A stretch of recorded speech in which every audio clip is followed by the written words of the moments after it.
first podcast in the new studio. This is a very special podcast because I'm finally able to do what I wanted, have two cameras in the studio. Of course, this isn't gonna only for YouTube, obviously, but okay, let's get into it.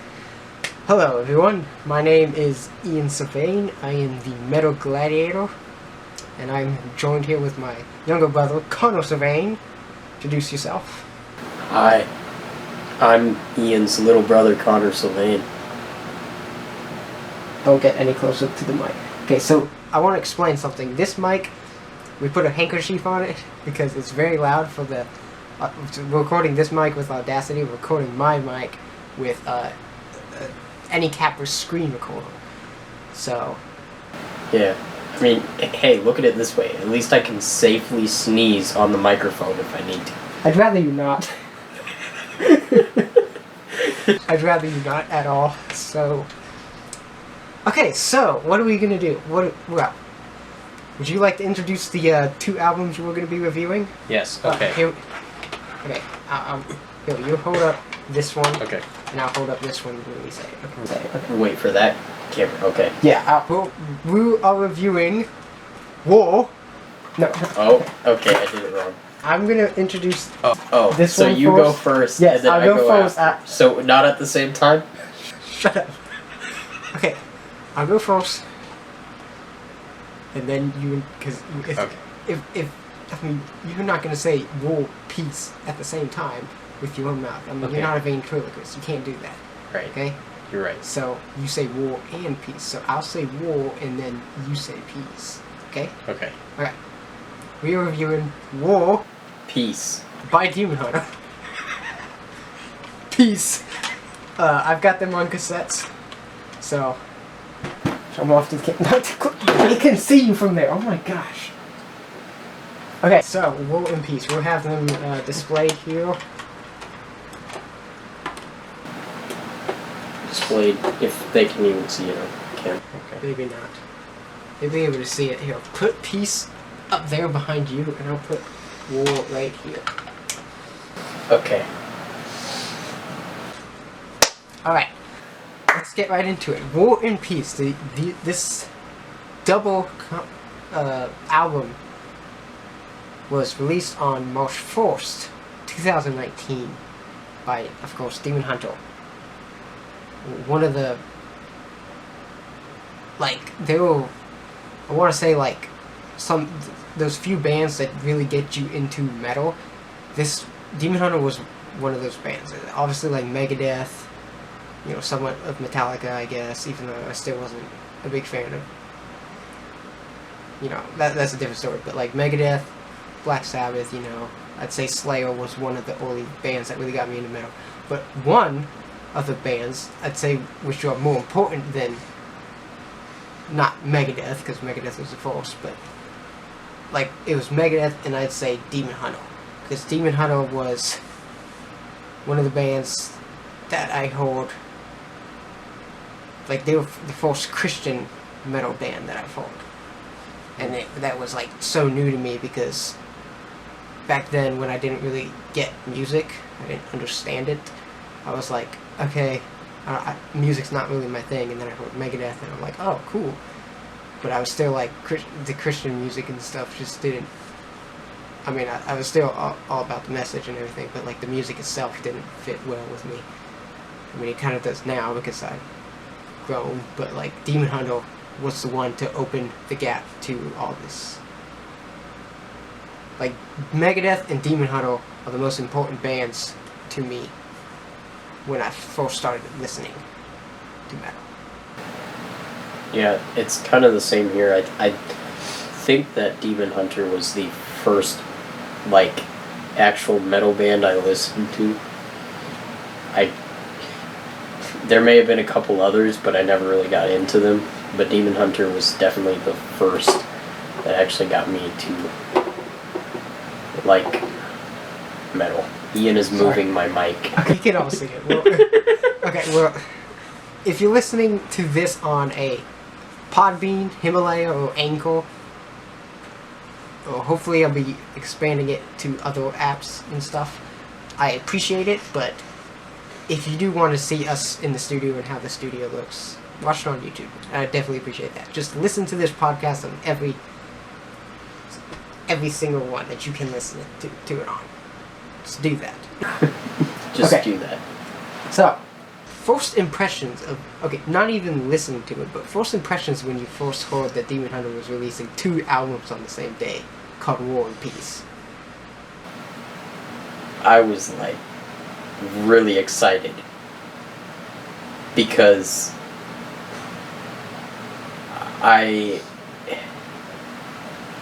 especially after seeing artwork and everything, I was even more excited because I've actually never really been disappointed by something Demon Hunter has put out. I know some people have been disappointed by certain albums, but I love every single album they've ever done.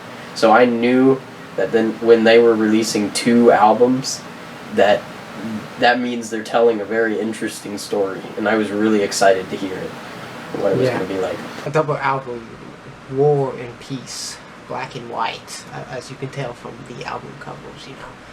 It was a very awesome concept for like a double album like that. Yeah. And it's something you don't see often at all. Especially within the Christian metal genre. You know. I can't see Skillet doing this. So obviously, that was the first band that just came into my mind. That Yeah, anyway. I don't think they'd do something like For that. people who watch my channel know my thoughts on Skillet. But I'll talk about them for the podcast. And it's really cool, along with, you know, the whole opposite thing, or, you know, you got War and Peace and Black and White and stuff like that. They've got, yeah, what also fits well is, you know, I'm sure everyone saw it coming, is that, you know, War was going to be like this extremely heavy album, and then Peace was a little bit softer, but it wasn't too soft. So both albums had the same, like, foundation for how they were built the same way. Like, both albums, you know, have the same kind of structure. But I don't know. I think it was just a really brilliant idea to do something like that. Because, like you said, you'd never really see something like that in Christian music. Name one Christian band right now, Ian, who has done this besides Demon Hunter. Exactly. So Demon Hunter? Demon Hunter. So I named 5. Demon Hunter, Demon Hunter, Demon Hunter, Demon Hunter, and oh yeah, Demon Hunter. But here's the interesting Yeah. thing. I remember a while ago watching a video, you know, Ryan Clark talking about how he... Okay. Skyrocketing. Okay, I'll back up so my voice won't be so loud. No, that's good. Okay. That's good. So- Still see you. Okay. So, like I was saying, you know, Ryan Clark was talking one time, I think it was a video or something, and he was talking about how all of his albums are kind of like, now I could be wrong on this, please don't get mad at me if I'm wrong, but Yeah, don't quote him on this. yeah, the way I understand it is all of his albums are kind of like double albums, like, you know, you have Demon Hunter, and then part 2 to that is Summer of Darkness, and then the triptych, and part 2 to that is Storm the Gates of Hell, and so they're all kind of double albums. So when I heard that they were actually releasing 2 at the same time, I'm like, that's a smart move. That's a really smart move for the way you've already been doing it. Yeah. I can't vouch for that 100% because I haven't heard all their albums all the way through. But 2 albums I've definitely heard all the way through is the 3rd and 4th. Triptych and Storm the Gates of Hell. And I can Storm. definitely see and understand why those are kind of like a part 1, part 2 Exactly. album. And for what they just did with Extremist and True Defiance. no, Extremist and Outlive. That's the... I mean, it's very obvious that they just released kind of similar albums certain ways. They're not exactly the same, but they're similar. I mean, they were released within like 2 or 3 years of each other, so. Yeah. Outlived was the change in vocal style with the growls with Ryan Clark. Because Extremist had that old school, the same kind of thing. Now, which is perfect. There was a little bit of those kind of growls on. We're kind of referring to Jesus Wept, right? Just everything I focused. Yeah, kind of. Because I've only heard like a couple songs. It's a little bit of a different vocal style. I think there's a little bit of that on True Defiance too. It's not. You don't hear it a lot with Demon Hunter. Demon Hunter is mostly the kind of deep growls, and they don't really do the. But with this album, especially War, he did it a lot. Yeah, of the. I like it because it reminds me. This is a band I definitely recommend for you, Dark Tranquility. It's a really cool band. That I think they're crying because every time the camera goes off, I start crying because it cuts me off. The camera cuts me off. Yeah. Both metaphorically and literally. Could be wrong, but I think they're Swedish. The Swedes know how to make metal. Yeah. But yeah, like he has like it's a bit more screeching and high pitch in Dark Tranquility, but it's still kind of like that same style that Ryan Clark is doing with this. Yeah, if you don't know like what we're talking about, I'm just saying I'm not a vocalist. I don't know how to growl or anything, so it's kind of hard to explain what exactly we're talking about. Just Ian will give the example, okay? Do one, the deep one. You actually want me? Yeah, do this, okay? We turn the camera. It did actually stop recording? Yeah. Okay. So it would do that noise. Yeah. That's a good thing. I'm glad it's going to do that noise. Okay, so... But we'll edit all that. Okay. You actually want me? Yeah, do this, okay? I need to think of some lyrics. Because I try to do Demon Hunter lyrics. Or you could... No, just do what you just did, the burp. Yeah, okay? That's number one. Death. Okay, and now do the other thing. Exactly. That's what I'm trying to point out. That is what I meant. Now you know the difference of what we're talking about. I'm much better at the growling than... that made me cringe. After I did it, it made me cringe. I'm like, okay. That's exactly what I was looking for. If this ever gets like... Someone is gonna edit this down and put my screeching vocal there, and they're gonna put it in a music fail compilation 2019. Please do that though. Seriously, please do that. I would love that. I'll do it one more time. Or I couldn't think of any lyrics from War and Peace because I was gonna try to do some. Yeah. But yeah, I need to work on those vocals. Yeah. The growling. I like to think of it. Yeah. So the Ian's second example is what we were talking about. Demon Hunter did. I don't think there's ever a time that I can think of that he ever did. Yeah. Well, they do it. Deep vocals with. They do it in Beheaded in Summer of Darkness, the song Beheaded, but I think it's a featured vocalist in that song. Yeah. But yeah, like I was saying, like he does not do any growls in War or Peace. It's all that style vocals. Really? Like I don't remember hearing. Like there was one playthrough because I like to listen to albums a couple times, to really, or a few more times, 3 or 4, sometimes 5 if I really like it. And I can't remember a single part when he does any deep. I wasn't really. That didn't hit me. I wasn't really paying attention. I know the songs by heart practically, but I can't. We both listened to this album 7 times. Yeah, I can't think of the difference between his growls, his style and everything. I'm just so used to Ryan Clark that I don't really pay attention to what exactly he's doing. Okay. I have some thoughts about the change in the vocal style. I like it for what it is, and I think it fits really well with the album War, obviously. because a lot of those songs are really just awesome to sing along to and everything. But like, in terms of Demon Hunter as a whole, I can't help but feel just a tad bit disappointed with that change in direction. I understand. Like, I don't hate the album, and this isn't something that's negative with the album. It is a negative thing, because I am a little disappointed with it, but, like, it does not kill the album or the vocal performance whatsoever. Like, I want to make that perfectly clear. Ryan Clark still did an amazing job on this album. We're talking about War right now, we're not going to go into Peace yet.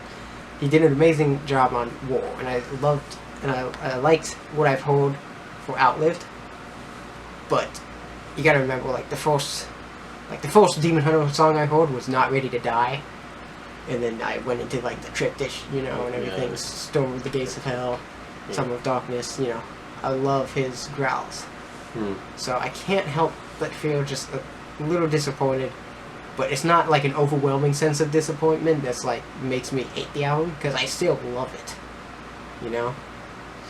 And I understand, in some ways, I do prefer what he did with the vocals because of how the music is. The direction, like, he made the right choice in doing switching that vocal style, because I don't think it would have been as good with his old growls and stuff.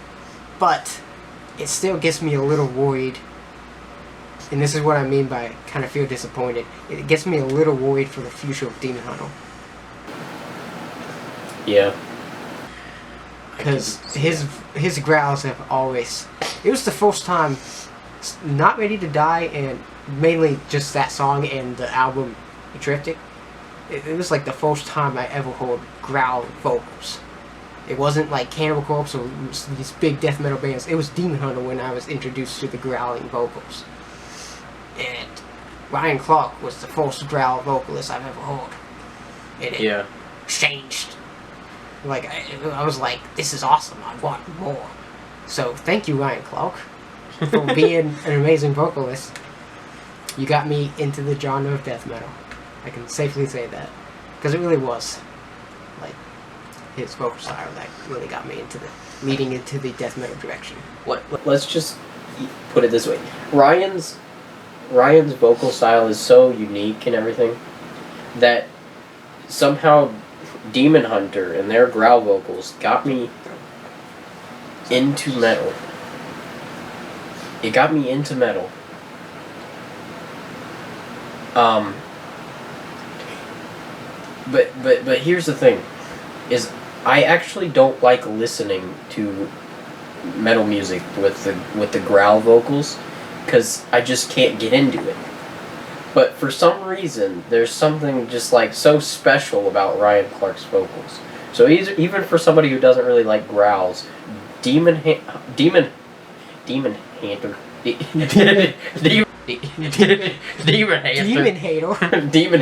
got me into metal. Even though they use the growl vocals and all that stuff, it wasn't something like Metallica that got me into metal, because I actually listened to Demon Hunter before I ever got into Metallica and stuff like that. Yeah. But yeah, I was going into the story there because I want people to understand how kind of disappointed I was with his vocals, the change of vocals, and how worried I am. I don't want to make it out like I'm super worried about Demon Hunter's future albums, and I was hugely disappointed with this album. It's not that at all. I love the album, I love the vocal styles on the album, but I just wanted to give that backstory so that you can at least kind of understand where I'm coming from. Because when it's something like the song Holy Wars by Megadeth, it's the very first metal song I've ever heard, and it changed everything for me. Of how I view music, it inspired me to play guitar. That is the most important song to me ever. It's my favorite song of all time. No matter how much I love death metal, if you put growl vocals on Holy Wars instead of Dave Mustaine, if anybody else that doesn't even sing it in Dave Mustaine style, I'm gonna hate the vocals for that cover. Like if you start down tuning it and drop W gent style and start playing Holy Wars, I'm gonna despise that. Like I'm just trying to like that's much more. That's a lot different from what Ryan Clark is doing here. Quit playing. But I'm just saying, like, I'm just giving backstory on why this is important to me. Quit playing Holy Wars on your drop W 18-string guitars. Yes, please. I mean, come on. Let's talk about war. Should I go first? I don't want to go track by track, but okay. What would be your favorite song?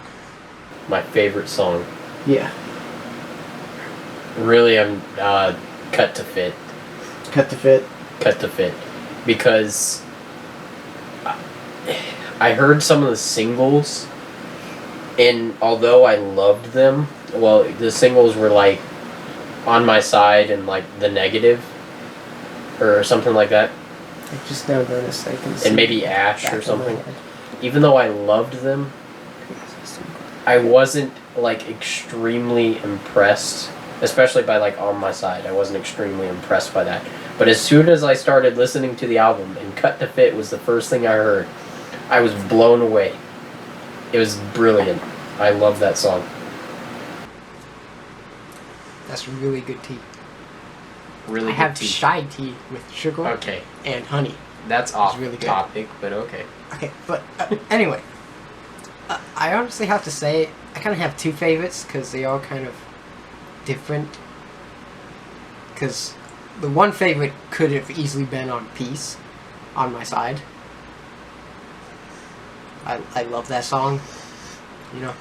And the other one that definitely deserves to be on War is No Place for You Here.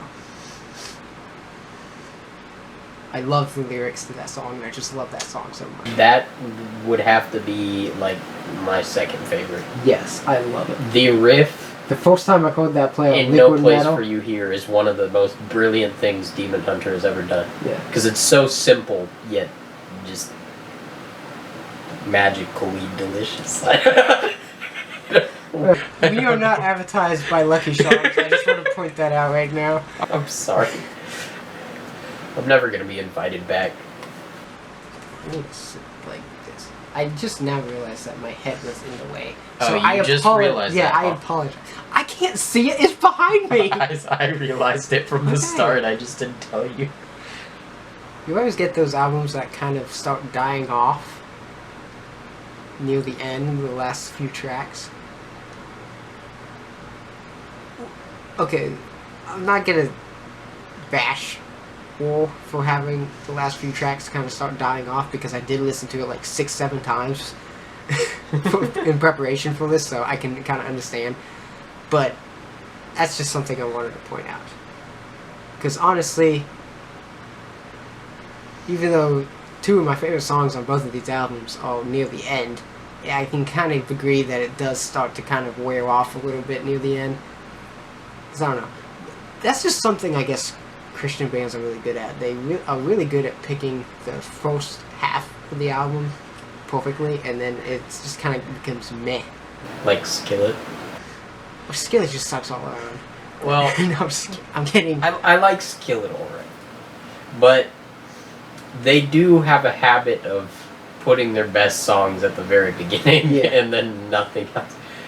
The only time this isn't true is like, well, it's actually interesting, is that they had, I don't know if it was a single or not, but they had a really popular song called Whispers in the Dark, and it was actually towards the end of an album, which was really strange for Skillet.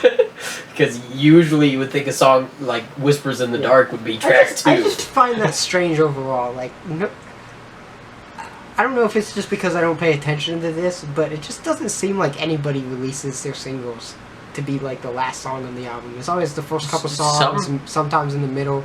But some people are like, doing it now. It's just like, hey, the first song we release for this album is going to be the last song on the album. It has been happening a lot with some bands. Alright, let's talk about musicianship in the music. We did enough about vocals. The lyrics are fantastic. I find myself just... I was literally... I don't do this often. Well, I actually do this a lot more often when I'm home alone. I actually do sing along with albums I listen to, and War was definitely one that I started singing along to. But I do want to do vocal covers, so I might do some vocal covers from War. Definitely no place let's hear something, Ian. No, let's hear something. Wait, I want that to look. I'm not just gonna break a vocal cover. We want to hear that podcast. That awesome growl again that you.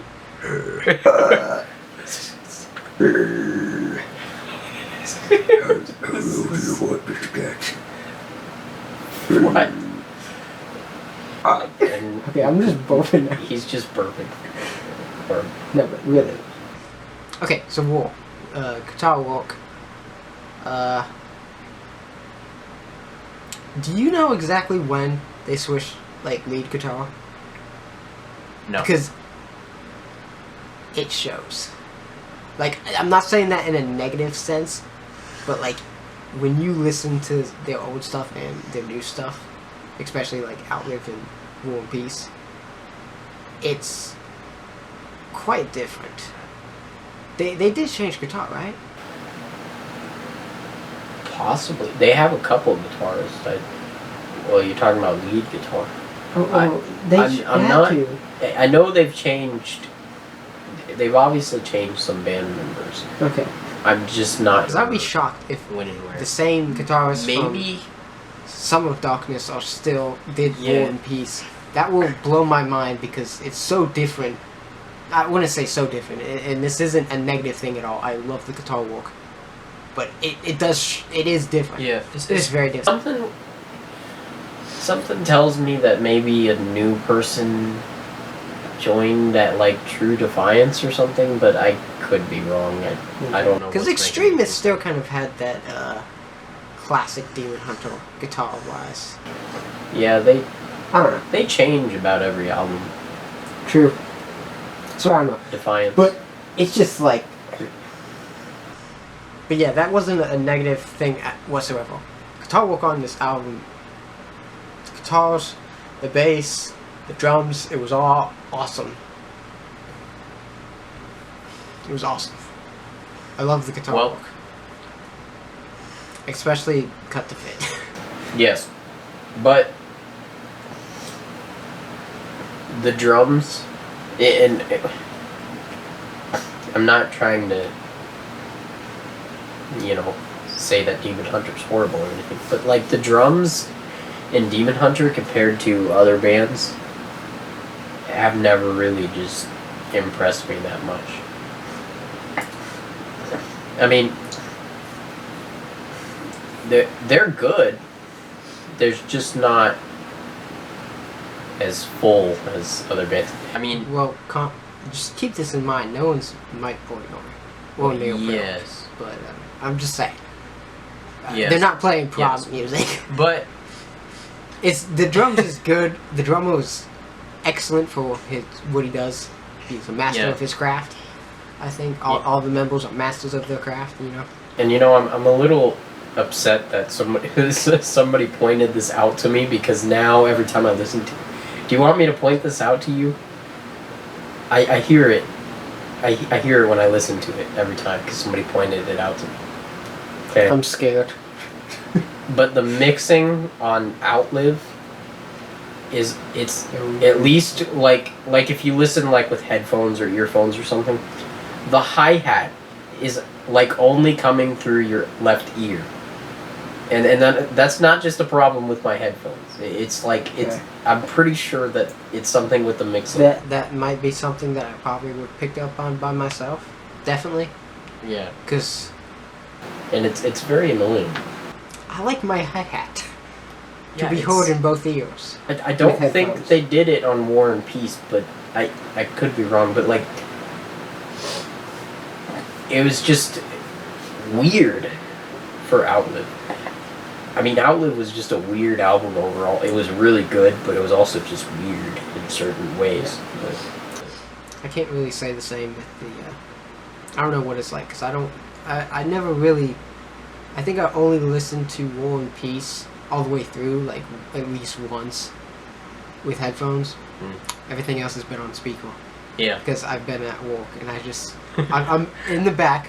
I'm sure maybe some people know this, maybe don't, but I work at Chick-fil-A, and I was in the back breading chicken to Demon Hunter. So metal. Yep. That's metal. But for the guitar, I'm sure Demon Hunter would be proud. First move. Cut to Fit though, the clean bridge is one of the most brilliant things I've ever heard from Demon Hunter. Oh, that is something I want to go into because I love it, but this is just kind of like a comedic thing. Like, this is not negative at all. Every time I hear it, I feel like they're going to start going into... I feel like Ryan Clark is just going to put a cowboy hat on and be like, you got a friend in me. Oh my gosh. Because every single time I hear that jazziness, it just sounds like they're going to break into a friend. You got a friend in me. That's from Toy Story. See, the weird thing about the clean section is that when I hear it, I'm like, maybe it could have gone longer. But then when I think further, I'm like, actually, because it's so short, it's rare, like its rarity, like that's what makes it good. Like the shortness of it makes its value. But I'm also upset because, like, why couldn't it have been longer? Yeah. It's like it's very strange. I'm actually really glad you pointed that out because I don't know if you remember, but I'm looking at it right now because my vinyl collection is right behind this camera. But when I was listening to the album "The End of an Era" by Inferi, it was like a 40-something minute album. It was very technical death metal. Like, one part in the album, they break into like this acoustic part. One song, just acoustic. And I pointed out how I love when death metal bands do that, but it was only one part in the album. Same thing here. It was only that one part in the entire album that it went into that kind of like different style. It was almost like a jazz-like guitar. Like a jazz fusion-like guitar. And it's like it's kind of the shortness of it though, like how short it is in the song. It also kind of reminds me of why I like the song "In Time" so much. It's on Extremist. Because In Time, it's a really heavy song and stuff, but it ends. The outro is just this beautiful acoustic guitar. And it's just, it adds something just amazing to the album. Just that beautiful acoustic to end out the really heavy song. Yeah. I like that. Like, if the acoustic... Okay, so let me put this... I go in detail with things like this because I like to go in detail with music, obviously. Because I had like a 20-minute rant on Ryan Clark's vocals. So, but like, as a band, if you're playing just, doesn't matter what genre in metal, but you're playing metal. And obviously, yes, stuff like jazz, having like a little jazz guitar fits in really well, and acoustic fits in perfectly as long as you're writing it good, you know. But like, if you're not a band like, say, Dream Theater or especially Opeth, who use a lot of acoustic guitar in a lot of songs, you know, that's like a big part of their sound, is mixing acoustic with like leaves a better impression when you do like these very short acoustic parts when you're a band that doesn't have like acoustic, when you're like Opeth and you don't have an acoustic part in every song.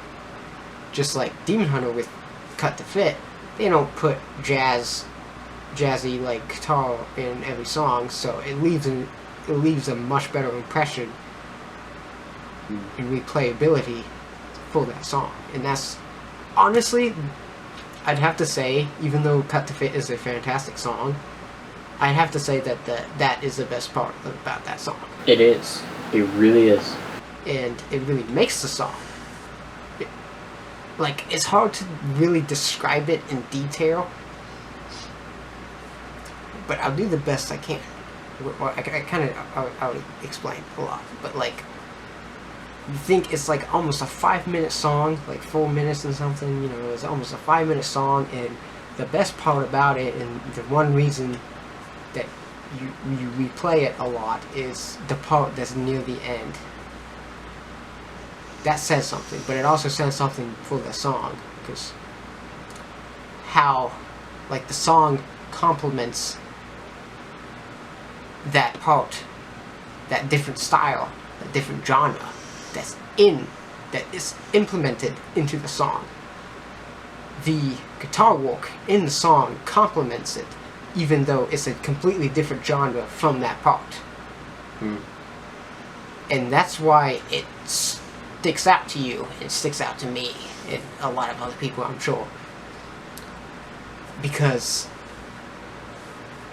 it says, I mean, if you think about this stuff while you're writing, it would be much harder to pull off. It kind of has to just come from the heart, really, and it just kind of has to flow into it. Because I can't really, when I'm like thinking I want to put an acoustic in this song, because I just want acoustic to be in this album, even though there's no acoustic in this album, then it's gonna feel forced. That's my point of view on this. Yeah. I always think, when I go on these long rants, I always just kind of like think about what I just said, and I'm just like, am I overanalyzing this? But I think not. That's the beauty of music, man. It's art. You can interpret it how you like. And that's how I interpreted that. It's interesting that you said it was towards the end of the song and stuff. And that's something cool, because I listen to so much music that at this point, if it doesn't impress me, I have to force myself to listen to the whole song. And it's like, right, when something is at the end of the song that you are looking forward to, then it's a lot different. I mean, this is a weird example. Okay, totally weird, and nothing you'd really ever hear me say. But why do people listen to the song Freebird? Because It's they like want to yell at guitars to play Freebird? It's Freebird! It's like a 9-minute song, but why do people listen to it? Because they want to hear like the long, like 4-minute solo at the end of the song. And that's what makes the song special, is that you can have a good enough foundation for the song, but then have that part at the end that everyone is really excited about, that they know is coming. Not, oh, I really love the intro to this song, but then it gets bad.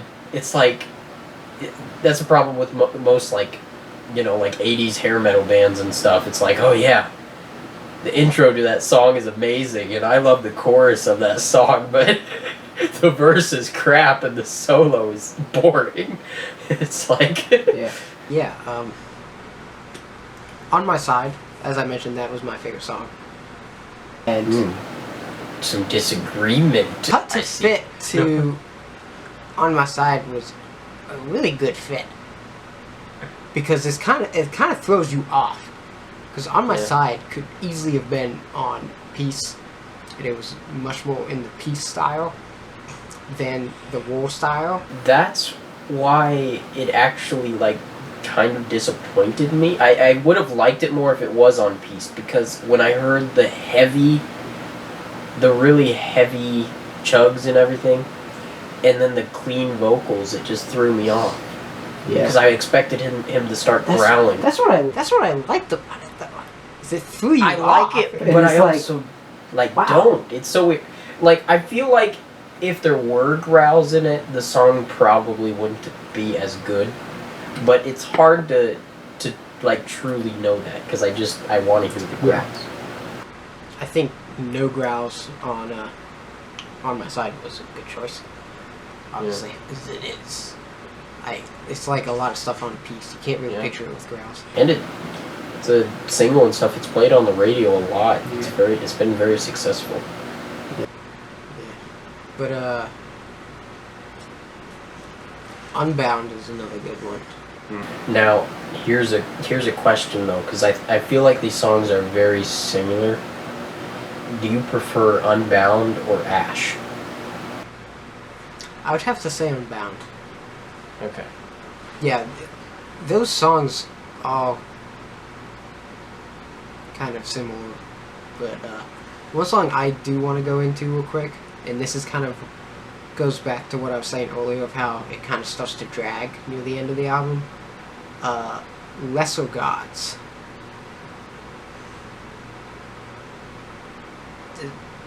I like the song. I honestly love the song, but like, I kind of felt like it was a bit too long. Because it was like a 5+ minute song. I can see where you're coming from there, but it's also like one of the most epic like outros ever, just because of the chorus and everything. You know, sacrifice yourself or bow to lesser gods. Yeah, it was a great song. But obviously the things being dragged out is not as big of a deal with this album than it is with a lot of other albums. I mean, you could count 20 more albums. If I think about it, I can count up to like 20 to 30 more albums that are in the same genre, probably, if I really take the time to do this, that drag more so than War. Yeah. Probably not 30, but probably around 20. So, but yeah, On My Side, No Place For You Here are definitely my favorite song. And then right after that would definitely be like Cut to Fit. Yeah. No Place For You Here was actually the first song I heard on this album. Because it played on Liquid Metal, and I was like, oh, Demon Hunter. And then I was like... I was like, wow, yeah! Now, there's another song I remember liking, but I can't remember what it was called, which is really strange. It's that song before Lesser Gods. We have the album, so we gotta let's check this. The song before Lesser Gods, Leave Me Alone. Leave Me Alone. I actually really liked that song. I enjoyed that. Okay, let's just go ahead and... Okay, we'll do this before we start talking about Peace, but... Okay. I'm going to read off the track list, and then after that, we'll go right into Peace. Well, before that, one little thing. Because I mentioned how War was heavier, though. You know, heavy, and then Peace was a little bit calmer. It's still, for people who were expecting something really heavy, like the Demon Hunter fans that really wanted something heavy, I mean, it can be a little bit disappointing, because I really don't think that Demon Hunter is ever going to do anything like The World Is a Thorn ever again, which I don't know if people really like that one. I thought it was good. Yeah. The World Is a Thorn was their heaviest album, and Cross to Bear was the last song. It's on Extremist. The song Cross to Bear is the last song that they ever did that was just heavy. Songs on this album come close in certain ways, but I don't think they're ever going to release a heavier song than Cross to Bear. It's something that's not on The World Is a Thorn. So I just want to point that out. It's like, I don't think Demon Hunter's really gonna get any heavier at this point. I think their heavy days are about over. Yeah, they could surprise us. That would be usually surprise us. But yeah, like I do kind of see where people are kind of disappointed with the guitar work, of like the heaviness, but the guitar, the direction in the music did not disappoint me as much as the direction in the vocal style. Just pointing that out. Still love the album, but if we're done talking about this album, we're gonna read the track list off, and then you can read the track list for Peace, and then we'll go and talk about that. Yeah, and we'll talk about that. Because I think we've said enough about this album. Yeah. But of course, all these songs are awesome. I'd say my least favorite, and I kind of feel like the weakest part on the album, was Ash. Really? You know what my least favorite was? The song that I probably listened to the least on the whole album. Negative? No, I love the Negative. Okay. I was just saying that because, that's the title of the song, The Negative, so everybody doesn't like it. Actually, it was Gray Matter. Okay, I can see that.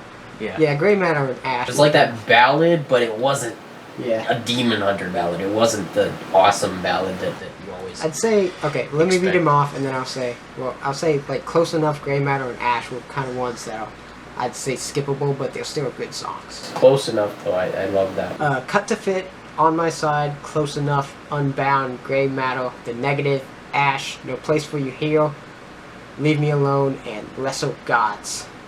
That is the track listing for Demon Hunter Wall.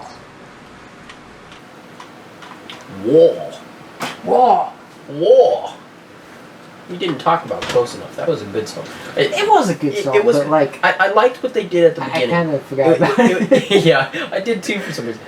I listened to it for a while, but now it's like, it's a little bit hard. I only listen to certain parts, But like, it was really wise having like a solo at the beginning riff of the song. Like, that was a pretty cool thing to do.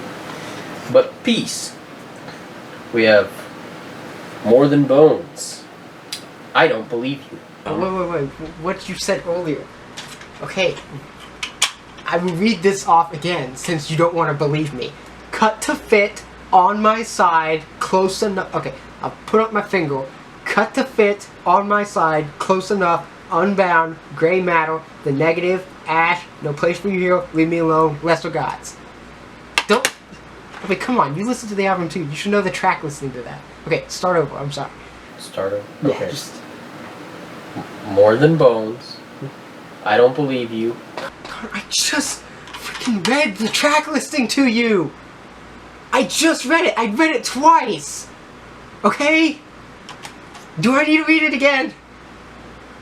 I don't think so, if you want to. Well, apparently you don't believe me! You want me to read mine? I can read... I believe you. I believe you. Are you sure? Yeah. Okay, start you want over me to, then. Okay. More Than Bones. I Don't Believe You. Oh my gosh! Okay, you know what? This isn't gonna work. Get out of my studio. Get out of my studio. You want to make a big deal? You can't even... Okay, get out of my studio. I'm just reading the track list. What? I'm just reading the track list to you. More Than Bones. Oh, the actual... I Don't Believe You. Okay, I'm sorry. I'm sorry. I apologize. I'm so sorry. Okay, I'm sorry. I'm sorry for all headphone users. Your ears just got... They're probably bleeding because of the audio there. I'm sorry. I Don't Believe You is actually track 2. That's the name of track 2 on Peace. I thought he was saying that he didn't believe me. I don't believe you. I don't believe you. More Than Bones. I Don't Believe You. Loneliness. Peace. When the Devil Come. Time Only Takes. Two Ways. Recuse Myself. Bet My Life. And Fear Is Not My Guide. Okay. Let's go into this. Okay. I have to say this. I'm just going to start off with this. Because it may be a little... I don't know if it will be controversial. Maybe. I like Peace more than War. I like Peace more than War. Oh! Trigger! Drop no, below. No. Tell me how much what of is this? What is this? Demon Hunter witchcraft? This is... It was... Okay, so I love Demon Hunter's, like, ballads, you could say. Right. Like, you know how everybody has kind of, like, ballads, and they're, like, Bohemian Rhapsodies, you know? I feel like Demon Hunter has, like 1,000 Apologies is definitely, like, they're, like, Bohemian Rhapsody. And I just want to point this out because I definitely want to make a video, or on this podcast, I want to talk about, like, bands' Bohemian Rhapsodies, like a whole episode based on bands' epics. They're basically their Bohemian Rhapsody, because Bohemian Rhapsody is like a ballad. It's an epic. It's the best out of all of them, you know. It's a ballad and it's epic at the same time. Yeah. But yeah, I want to put a whole podcast episode into that. Anyway, like, so I really like the more melodic, more softer side, the ballad side of Demon Hunter. So I really wanted an album neatly based on that. Yeah. And I honestly have to say that I got it. Yeah. I got that album. Thank you. I got that album. The Demon Hunter album I wanted was not heavy. I'm so surprised because like Demon Hunter is one of my favorite bands of all time. But it's like I didn't. The most wanted Demon Hunter album was not a heavy metal album, you could say. Yeah. I mean, it's still, metal. They're still a metal band. Just because you put out one album that's not metal doesn't make you not a metal band. It's still got distorted guitars. Yeah. And there's only... At first I thought there wasn't any, but I think there's one song of this album that actually has a little bit of growl vocals. I think it's either like Time Only Takes or it's Two Ways, I think. Yeah, I could be wrong. Okay. Those are two songs that I kind of forget about. Yeah. There's a lot of middle ground songs near the middle of the album that are kind of forgettable, but that's just kind of how it is with albums in general. Yeah. You always remember the beginning and the end much more than you do. I'm not saying that's a negative thing, that's just kind of like how I walk, how I guess the human brain walks is when you are listening to an album, you kind of pay more attention, especially if you're playing it for like background music, you pay more attention to the beginning and the end, because if it's an album you listen to, you recognize when it's gonna end. Yeah. So as background music, and that's half the time when I was listening to both of these albums, it was background music, while I walk and everything. I was still paying attention to it and stuff, but so I did. That's how human brain works, I guess. It is hard to pay attention to the middle songs. Yeah. Unless you are sitting down and solely listening to it, then it's easy. Like you have the headphones in, you can listen to all the instruments, really take it in. That's the best way to listen to music. Yeah, especially first time listening to anything. That's how I perform. Yeah. I don't want to listen to. I don't like it when people are like, or they're just like, we're gonna put background music. They put something up. They set something up as background music that they know you haven't heard, or they're like, have you heard this? And then they set it up as like background music, and they just go to whatever they're doing. I'm just like, I don't like that. If I haven't listened to it, I want to listen to it, especially if it's something that's going to interest me. Especially if it's someone like my close friends or something recommending me something. I'd like to sit down right here at my desk, headphones, listen to it. Yeah. So, peace. Peace. Yeah. Yeah. Well, now for my opinions on Peace. You ready? Okay. It sucks! I'm kidding. He's triggered! No. Actually, I have a controversial opinion too. Well, it could be. I don't know. I actually don't know how people feel about Peace. Yeah, I don't know either, but I kind of feel like it would be more controversial to like this album more than War. Yeah. Than to dislike it more than War. I don't dislike it more than War, and I don't like it more than War. I just look at them as equal. I mean, I like different things about them. But I love this album. It's I don't know. There's something just special about it to me, I guess. It's it's good. There's not much to say about it. I mean, I could dig into the songs. I mean. Okay, so pick your 3 favorites. I'll do the same. 3 favorites. So, this is hard. I'm gonna have to say probably I Don't Believe You.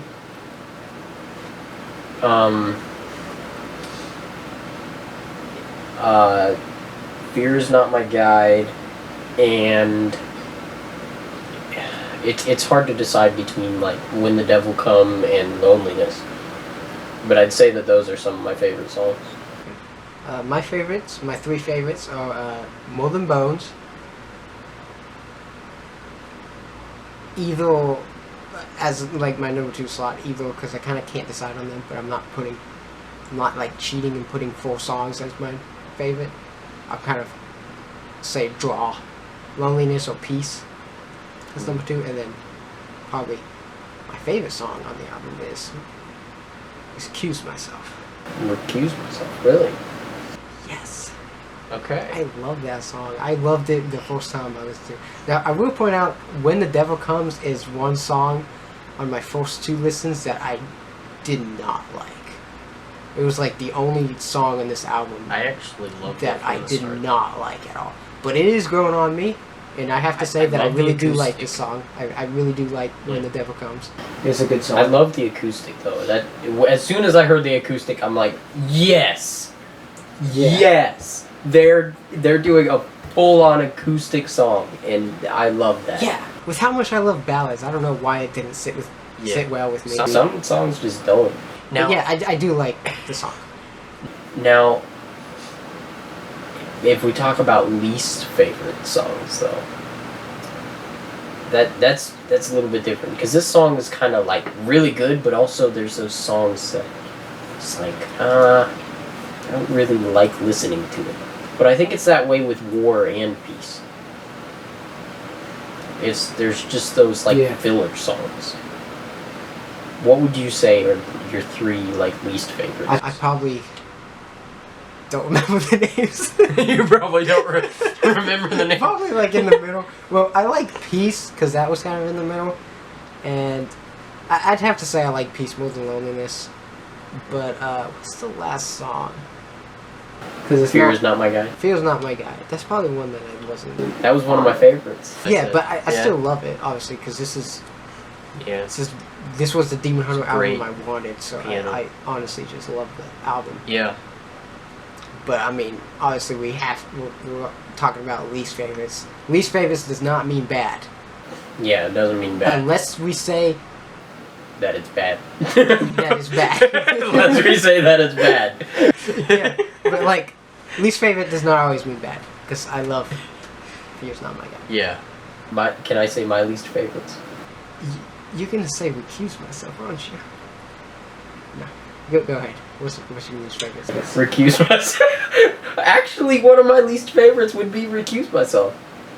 And my other least favorite would be... What is it called? Yeah, I know. What is it called? I feel like I'm missing like 3 songs. I remember. Time Only Takes. Time Only Takes. And you know what? I'm not even gonna say... I'm not even gonna say like 2 Ways, because like I know you probably don't care for that one, but I actually loved 2 Ways. It was actually a very interesting song to me. Yeah.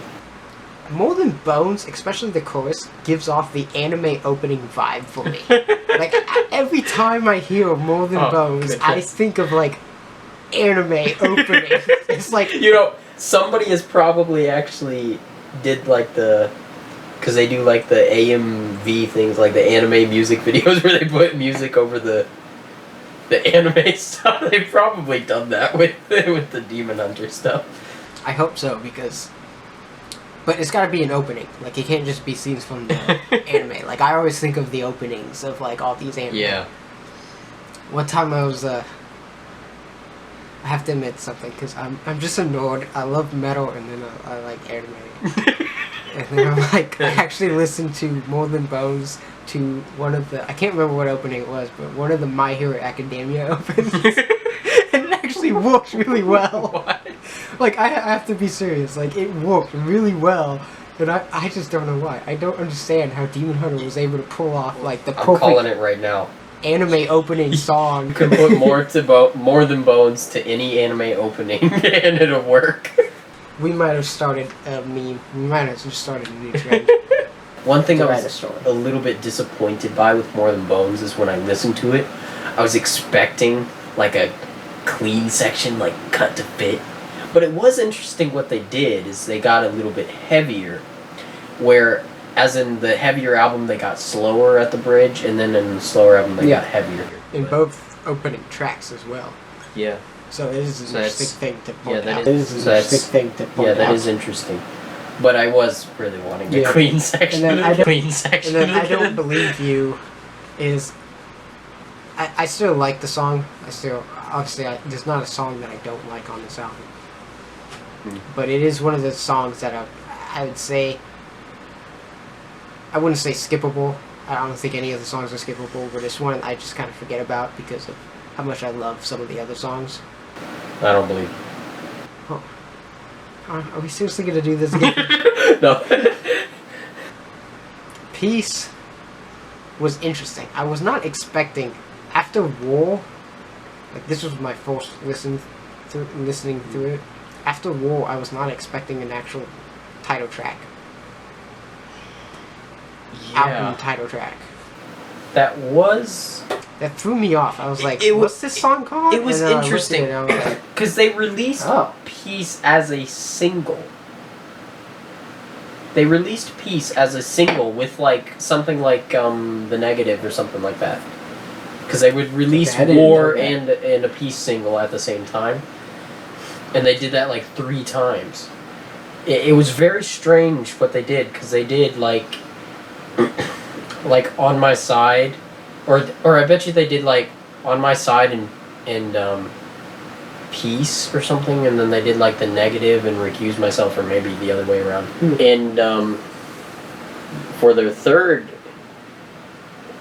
set of singles, I think they did something like, which I didn't even listen to the third set because I just wanted to wait for the albums. They did something like Ash and like More Than Bones,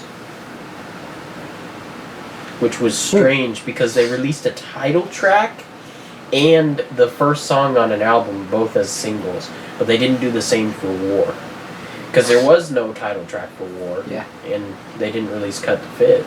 It's just a strange strategy. yeah.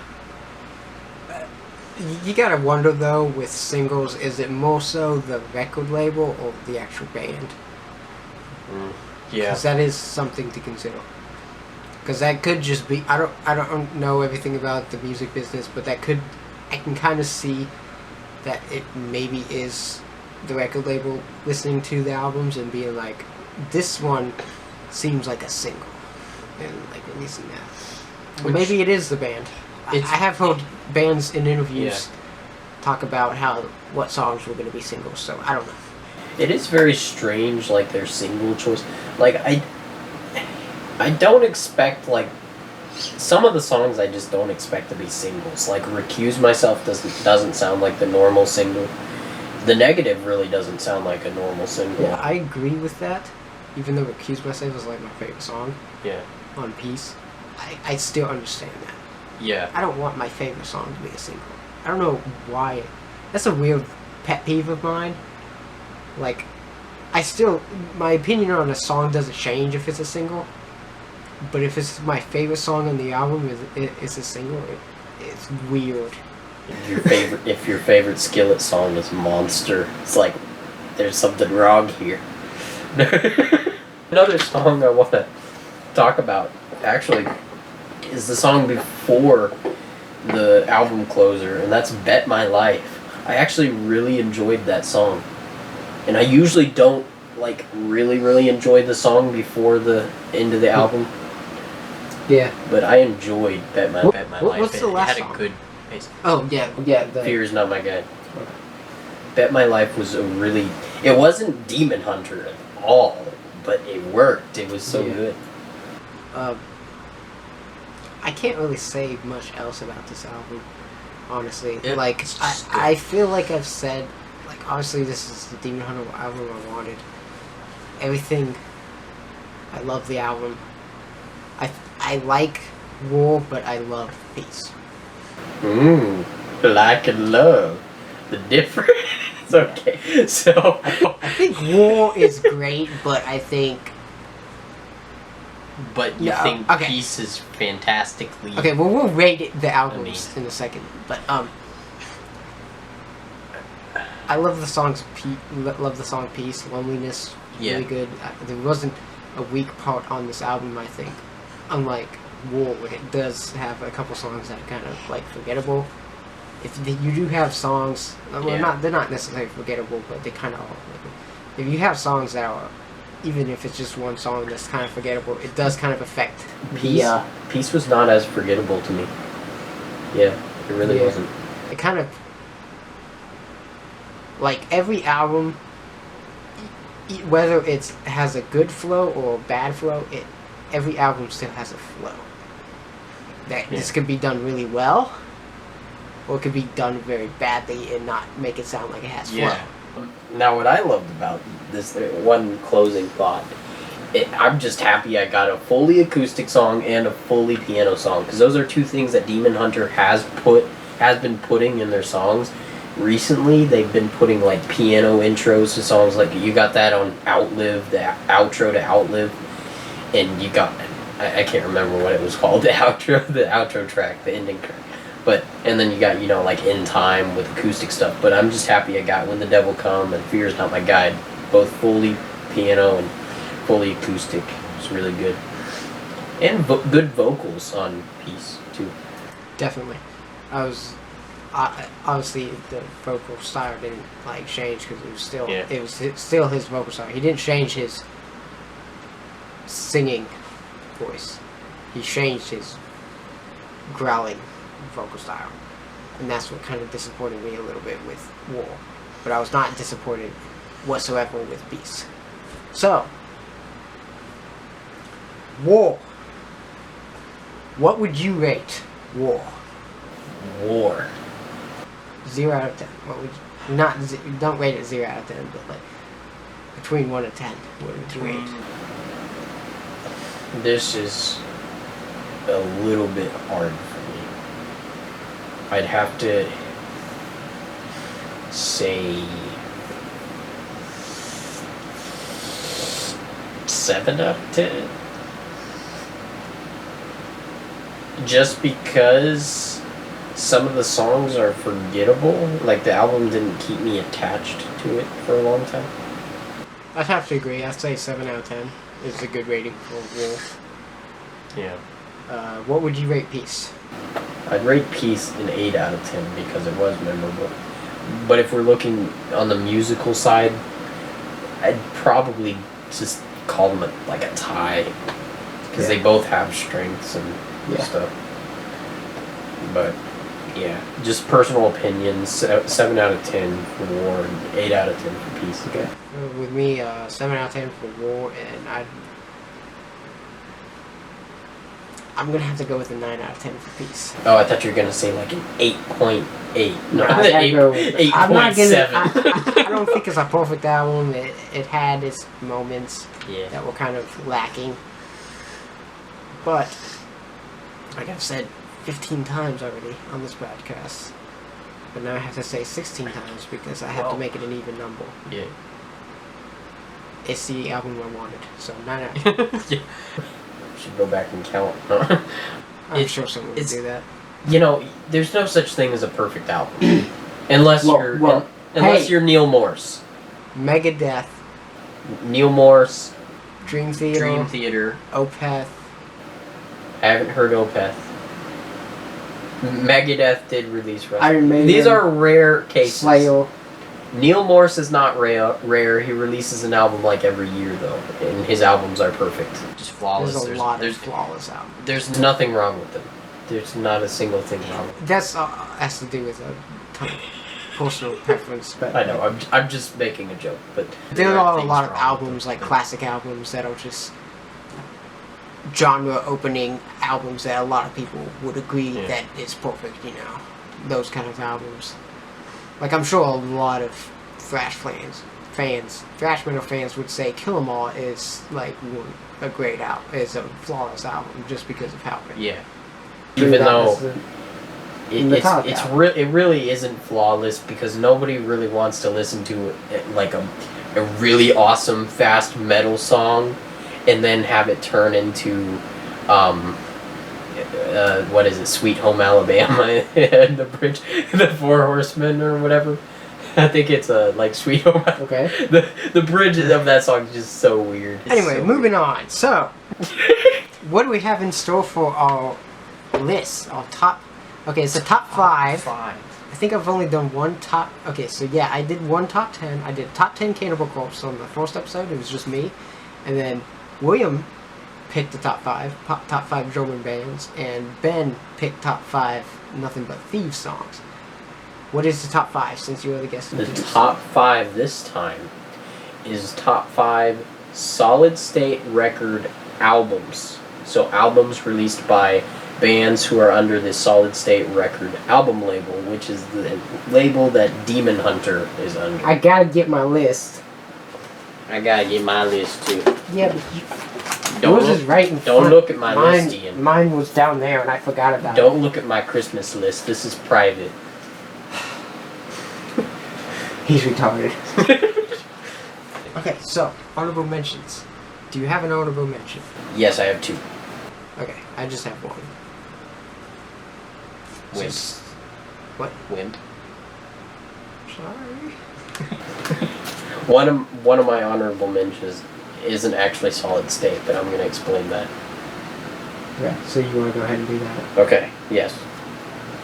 My first honorable mention is this band that I thought released, I just assumed, which was bad, I assumed that they released all their albums under Solid State, but the one that I was listening to was not Solid State. It was released under a different record label, but I'm going to mention that anyway because I was a little bit impressed by something on the album. So, it was this band, a little bit of a weird name, it's a band called like Norma Jean or something. And so they have this album, and apparently it wasn't actually released under Solid State because not all their albums were released under Solid State. Yeah, I think there's only like 2. So this album that I was listening to called Wrongdoers, I believe it was Wrongdoers. That's one I haven't heard anything. And I was actually really impressed because there was this one song, can't remember a lot of it. It's something about a fire breather or something, and it started with like a minute-long like bass solo. And let me just tell you, I was so impressed by the bass on this album.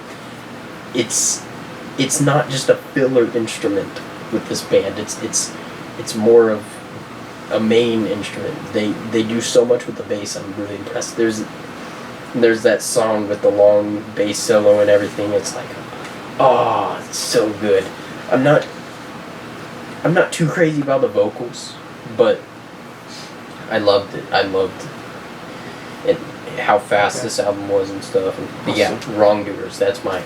Wrongdoers by Norma Jean. Yes. Okay, what's your other honorable mention? My other honorable mention is True Defiance by Demon Hunter. Nice pick. See, I was thinking of putting Demon Hunter because obviously they're in my top 5 and we had the rule of obviously. like one band per album. Yeah. But not for honorable mention. You could still put a band from top 5 in honorable mention. So, but I was thinking of putting.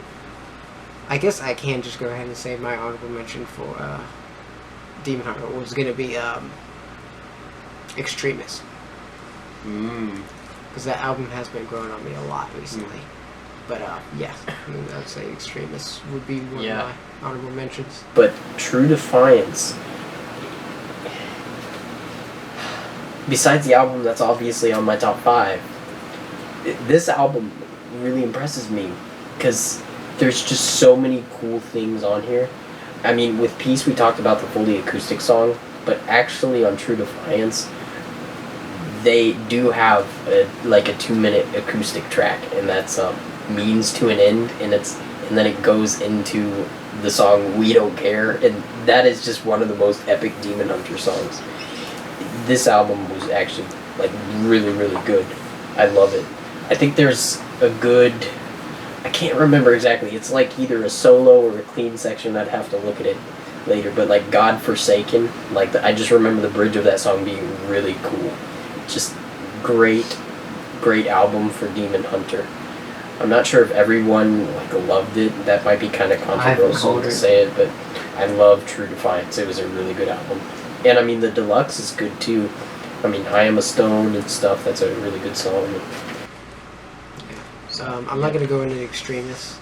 I want to go other Demon Hunter albums. I'll be talking about one later, but like other ones I want to go into on future episodes. But my other honorable mention is I'll Always Be the Same by The Drowned God. I liked this album. There's one glaring flaw for me. This is just me personally. The music was really good. It was creative, I thought. The vocals killed it. It's okay. Let me explain vocal styles for those not that like just don't like any kind of like guttural or screaming vocals. There's ways. This is just personal preference. This is just my opinion. But there's ways to do the screaming vocals and not actually have it screaming, just plain screaming. Like that's what I thought that this album from The Drowned God was. It's just there's no style, there's no like vocal style in his screaming. It's just screaming. It's literally. I felt like it was literally just screaming. That's all it was. It was not a vocal style whatsoever. I felt like it was just screaming. That's just me. That's just me. That's the trouble with me with a lot of these solid state bands that are the vocals, where some of them are pretty unique and they I have to kind of grow on them and they grow on me a little bit, you know. But like it still is a problem, as I love the music way more than the vocals. The band you mentioned, I actually have not heard of or listened to.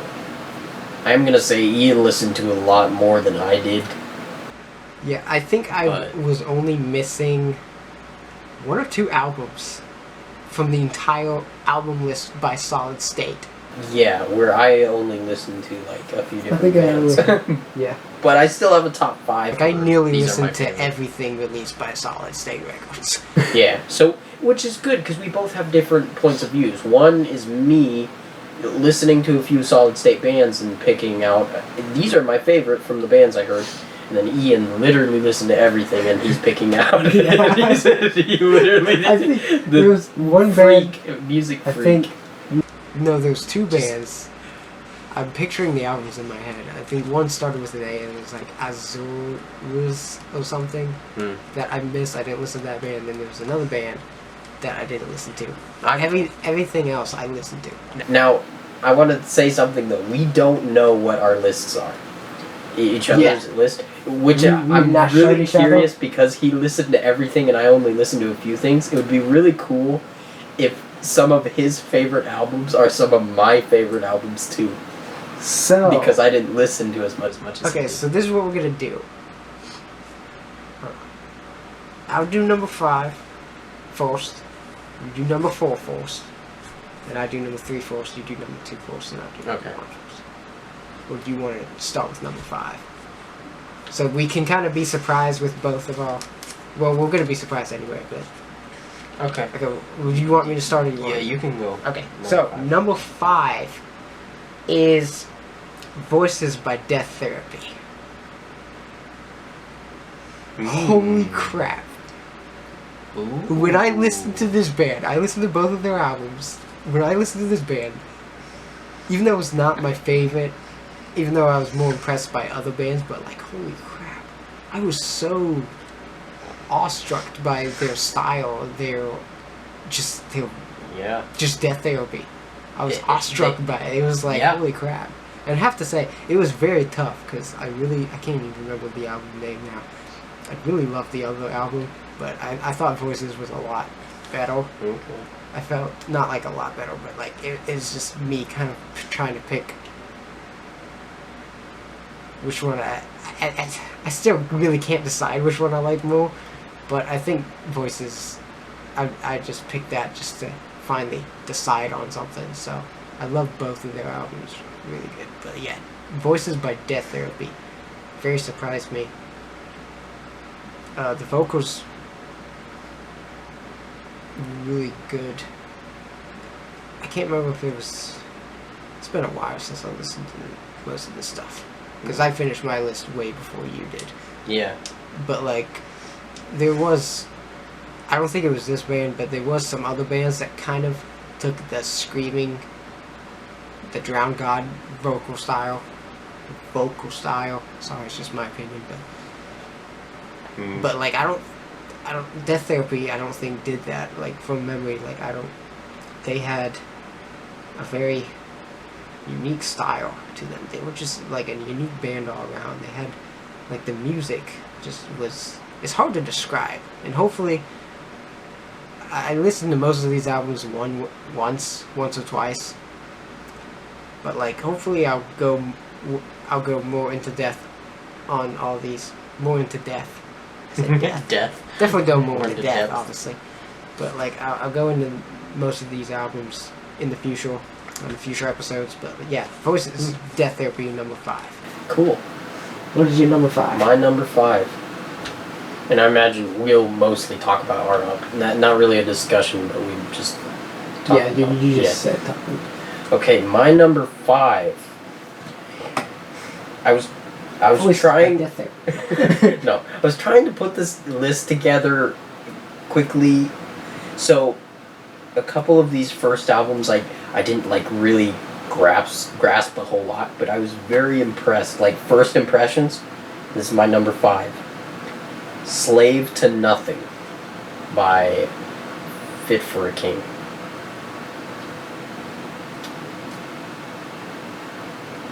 I loved what I heard from this album. I started listening to Fit for a King, and I started listening to their first album, and everything seemed like basic, like patterns and stuff. I'm like, okay, this is pretty cool. Maybe I like this one.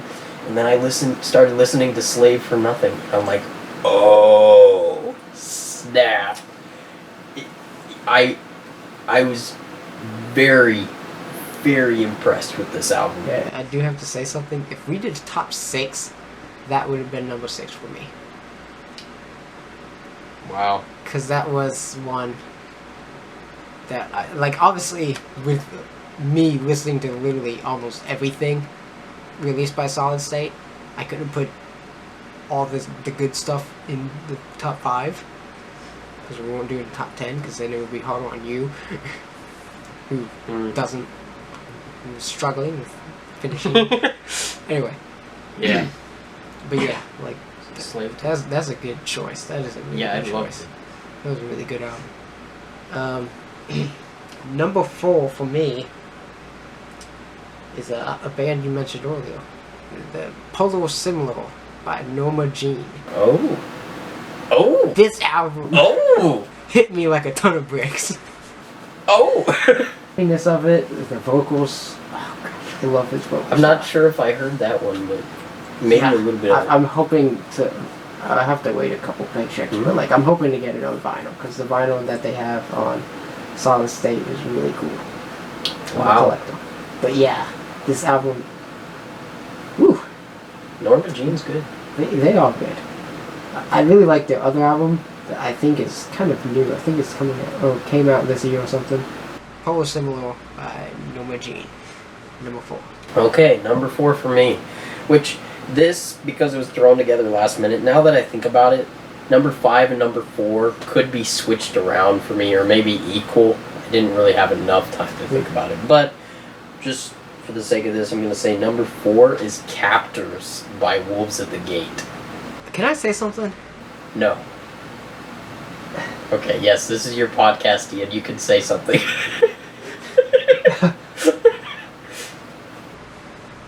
I like Wolves at the Gate, but they don't impress me. I kind of feel the same way. They didn't impress me like Death Therapy or Norma Jean did. Right. Or a couple other bands I'm going to be talking about. I feel But the same way. It was just kind of like, I like this. It's good, but it wasn't something that was like, whoa, this is really good. Yeah. Which I have Captors as number 4 because I've listened to that band a lot more than Fit for a King. In the future, I'd probably switch it around to that being number 5. But it's just... Captors, it's my favorite that I've heard from Wolves of the Gate, mostly for some of the I mean, I love the intro to the album with the harvest and everything. Just the whole intro is really cool. But then I also like some of their actual like ballads, like Slaves and like, well, they're ballads, but they also are heavy at the same time. Wolves at the Gate is pretty good at doing that, making like slower songs, but then just when you least expect it, it's like, oh, hits you with a really heavy riff and stuff. So yeah, I do really like that. Wolves at the Gate, they don't really impress me, but they're pretty cool. They have a cover of Sleepwalking by Blindside, and I really like that. Anyone who covers that band is pretty smart. But Okay. yeah, that's my number 4. My number 3, I actually own. Renovate by Earthgrounds. Renovate by Earthgrounds. Number 3. It's kind of, I'm not I guess, sure if an I'm EP familiar because with it's it. only I've like heard of them. 5 tracks.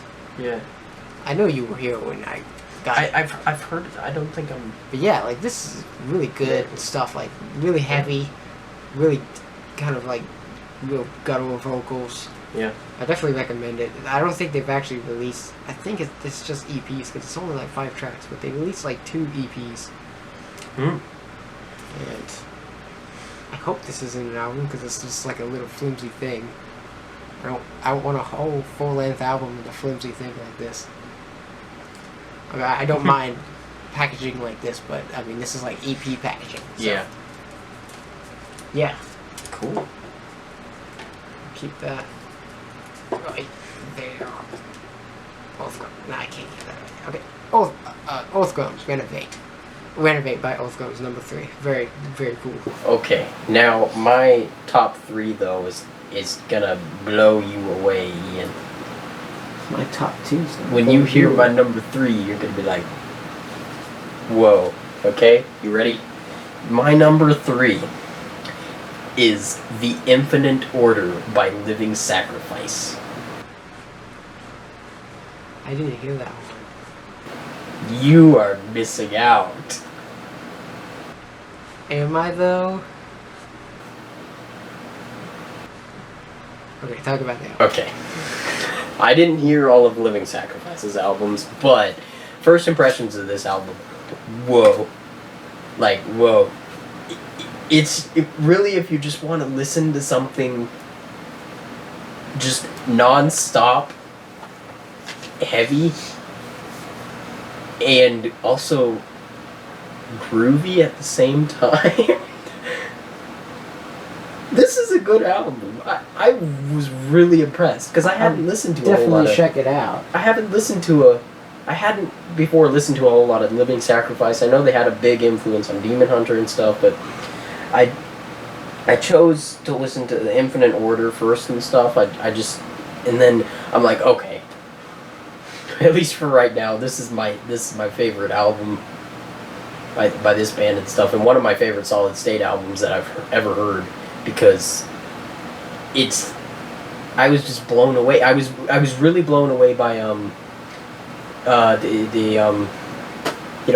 titles are really bad with titles. The second song on the album, I haven't it's heard the something. album, so I can't help you Yeah.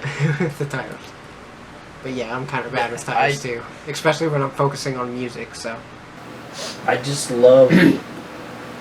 I definitely want to listen to more Living Sacrifice because I loved the album. Speaking of, my number 2 is Ghost Thief by Living Sacrifice. It's the first song on this album features Ryan Clark. I was blown away by it. Oh, that's their newer one, isn't it? Yes. Oh, by the way, I looked it up. Rules of Engagement was the song I was talking about, by the way. Okay, nobody cares. Anyway. Ghost Thief was one heck of an album. Like, I love Living Sacrifice. It's the only album recorded by them. Like I said, I didn't hear the album you mentioned or any of the other ones, but Ghost Thief is awesome. I love it. Style. I mean, all these bands especially on my list, they all kind of follow like the same style, but like just all solid state, kind of the same genre, you know. But like, I just really like this album. It was very. This was. It felt like an album or a band that was more thrashy than deathy. More trash. More thrashy than deathy. So basically, no matter what Living Sacrifice album, no matter what Living Sacrifice album we picked, it was probably going to be the same. Either way, it's just like, whoa, this is the best album I've ever heard. No, yeah, that's my number 2, Ghost Thief by Living Sacrifice. Okay, is everyone ready for my number 2? You ready for this? Okay. The Storm Before the Calm by Death Therapy. That's the name of it. That's the name of it. Dude, yes. I've just been waiting for this ever since you mentioned Death Therapy. Ah, I love it. Dude, After the intro, the first song, it's like technically the second song, they have the lead singer of Project 86 featured. I remember this now. That was so good. I mean, Voices has the Grasslands singer and the lead singer of Spoken, but I skimmed through the album some, but something just really caught my attention with their first album. So, he likes Voices more, I like The Storm Before the Calm. I think they're both equal. I just picked Voices so I don't have that conflict within me. I loved it. Actually, with this album, the songs in the middle were the best. The songs in the middle were the... Death Therapy is special. They really are special. They're one of a kind. It's like they made techno, like, metal. It's like techno music in the background, but metal growls. But it's then like they also have, like... industrial... I think that's what you call it, like industrial metal. As soon as I heard the song Day, because, you know, the album ends with Night and Day, and when I heard... Night was okay, but then I heard Day, and I'm like, this sounds like something out of a video game. But it just blew me away. It was that brilliant. One of the most enjoyable albums I've ever listened to. It was super catchy. Super, super catchy. I loved it. Okay, so my number 1, you probably saw this comment.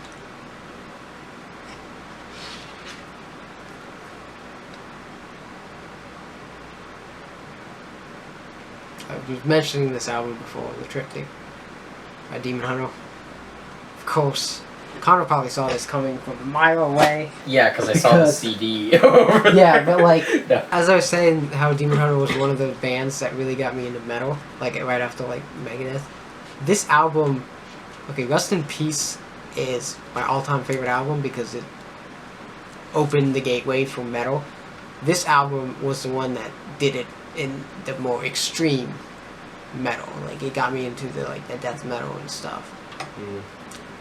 So this, I will go more into that in future podcasts, obviously, but like, I love it so much. It's flawless. It is an album that I would consider a 10 out of 10 flawless. I love it. So, Wow. that's my number 1. I had, I'm not gonna go through the list again, but like, number 1, The Triptych by Demon Hunter. Wow. You want to know my number 1? The Triptych by Demon Hunter? You probably saw this coming. But, The Triptych by Demon Hunter. So, we have... Yeah. I kind of saw that coming too with you. Just as soon as you listen to the first track, which is 30 seconds long, you already know it's going to be the most amazing album ever. That's why I love Extremists so much. Any album that starts with a choir. Yeah, because they start with death. If it's not like by that point, if you start the album off with a choir, there's almost no way you can mess it up. The Flame Like That that. Guides Us Home is the best intro, like, Yeah. to an album. I've never heard Going into an intro to an album with a choir and being hyped up to immediately be disappointed. And a funny thing, I don't know if this was like a single, but it sounds like a single. Undying. It sounds like Probably something was. that was a single. But it's so good. I know. You just love it. don't Usually the see singles anything aren't usually Yeah, best. I don't see anything as a single in this album. I see it as an Yeah. album. But that's kind of like my thing with singles. I actually don't really like. I understand in a business sense of why Yeah. bands have to release singles, but I much prefer no singles being released and just having the album announced and then having it be released on the day that is scheduled to be released. That would be interesting. I don't like. I like singles, but Yeah. I like to I hear them. avoid singles. Let's put it like that. Like I'm not gonna hate a There- song just because it's a single. I there- avoid singles. There 'cause is I a want point to where listen I to do the album. avoid singles. like I listened to 4 of the Demon Hunter tracks for War and Peace, and then after that I avoided any of the other ones. Because it's like, I just want to wait. I want to wait and hear it all together. Yeah. Because I look at, like, the title track Peace, I look at that, it's not one of my favorites because I look at it as separate from the rest of the album. Because it was released as a single, and I listened to it a lot separately from the album. And that's why it just doesn't fit, because it was released as a single and stuff. That's the problem with singles. Anything else? A good thing about the triptych, one good thing, one reason that just adds on top of every amazingness, everything that's amazing about it, is that they did a cover on the album.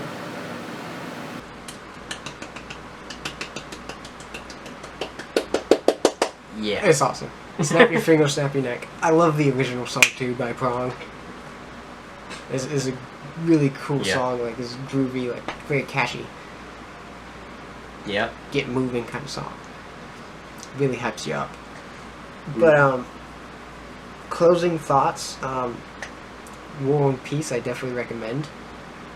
And I recommend all the albums I mentioned, except the Drowned God album, because though I was impressed by the music, I liked it musically, it was very hard for me to listen to because the vocals, he was literally just screaming in the microphone. And I don't even think it has anything to do with production. I just think the guy was just screaming in the microphone. Yeah. Lyrics, and it just I irritated hadn't me heard beyond. that. Like I couldn't finish a single song Yeah. by that band. I wanted to like them because every start of the song, every intro, I got into it because of the music. I liked the music, and I then felt a little vocalists, had to act like a 13-year-old. I felt During that way a little puberty. bit, like, with Norma Jean, is like I really wanted to like it, but the vocalist just didn't impress me enough. But one closing thought is very interesting, and neither of us put them on our list for interesting reasons for me, and I'd like to know your reasons. But neither of us put August Burns Red on our list. I wanted to. The album Revelry was one of the first albums I was listening to, like, for this podcast, preparing myself for this podcast. And I was thinking, I'll probably do number 5 or something, because I knew, like, before we even considered doing this, I already listened to Norma Jean, I already listened to Earth Groans, and I already listened to Living Sacrifice. So I knew they were going to be in the list. And obviously Demon Hunter was going to be number 1. Yeah. Go figure. Yeah. The first part of this podcast was about Demon Hunter. Why wouldn't we put Demon Hunter as number 1 for both of all this? But, like, so I was going to do number 5, but then I was, like, listening to like, Wolves of the Gate, and I was like, I don't think Wolves of the Gate's going to rival that album. But then Death Therapy came along, and I was like, goodbye, August Burns Red. Goodbye. It was nice knowing you. a lot of people do love August Burns Red. Yeah, I like them, especially that album. That Yeah. it is a really good album. I don't think I listened to like a full album by them, but as soon as I heard a couple songs, I just knew they weren't gonna make it on my list because I just wasn't impressed enough by them. Yeah. It felt like a band that would probably grow on me over time, and I didn't really want that. Okay, on my top I'll say. five. Really want that Okay, on my top I'll say five. this: August Burns Red is one of those bands that I have to be in a certain mood to listen to, or I just won't like them. You always Yeah. have bands like that, you know. Yeah. Like, for example, for me personally, I have to be in a certain mood to listen to Disturbed. If I'm not in Yeah. a mood to listen to Disturbed, I don't like Disturbed. I mean, I like Disturbed as a band. I always like them, but I have to be in a certain mood to listen to them. I can't just, if I'm not in the mood and I just put on Disturbed or someone else puts on Disturbed, I'm just like, oh gosh, I have listen to this. be in a certain mood to listen to Metallica. I'll talk about Metallica in the future podcast. Anyway, Yeah. That's full about it. disclaimer, I don't hate Metallica. Yeah. They're good. Anyway, but Yeah. that is a big band. They're very famous, So- so I do want to save the podcast for that. Yeah. So- So to have a couple people for that one. Yeah. Well, I'm hoping to get like as many people as I can for a whole mega Iron Maiden episode. I don't know what episode that's going to be. I That'd was be hoping to have it episode 10, but it's still going to be hard because I want to have you, William, Ben, and Nathaniel all in that Yeah. episode. Probably not. No way I'm going to do that in person, but you know. Well, Anyway, so yeah. any closing thoughts? You want to direct people towards your Instagram or anything like that? Your YouTube channel. Do it now. Go look at War Priest Band on Instagram. War Priest, yes. We got a band. Ian's the bassist. I'm the bassist. I don't get paid, and I don't have a bass, so you can. I'm a bassist. I'm a perfect Seriously, bassist. like, listen, we've got great Yeah. stuff coming. That I didn't even think of that, of advertising that. So yeah, Yeah. War Priest. We need to start advertising. I War do. Priest. Yeah. I'll probably be posting some Yeah. stuff on Instagram. I know I'll probably be making a YouTube video when I get a bass, just talking about how I'm being introduced to bass. Probably just be titled "I Got a Bass," I got the bass. and then I'm like, "I got a fish." I got a It'll be bass. It'll be a fishing video. and I'm Look, like, I got a I got a bass. bass. I'm gonna slap my bass with a bass. I can do the slap the bass with a bass. I'm closing the podcast. Be old. Thank you, Conor, for being here. Had a Well, blast. Yeah, I doing it. live here. Shut up. Anyway, my name is Ian Sylvain. Thank you for listening to this podcast. It took a long time. I realized that I released episode 1, 2, and 3 a month apart from each other, so I kind of got that monthly basis. Hopefully I'm going to try to do that again. We'll see how it goes, but yeah, thank you for watching. Watch this on, is going to be on YouTube. Watch it on YouTube. Listen to it on Podbean. It'll be on Himalaya and hopefully others as well. We'll see how it goes. So thank you for watching. This is Metal Gladiator Podcast. See you later.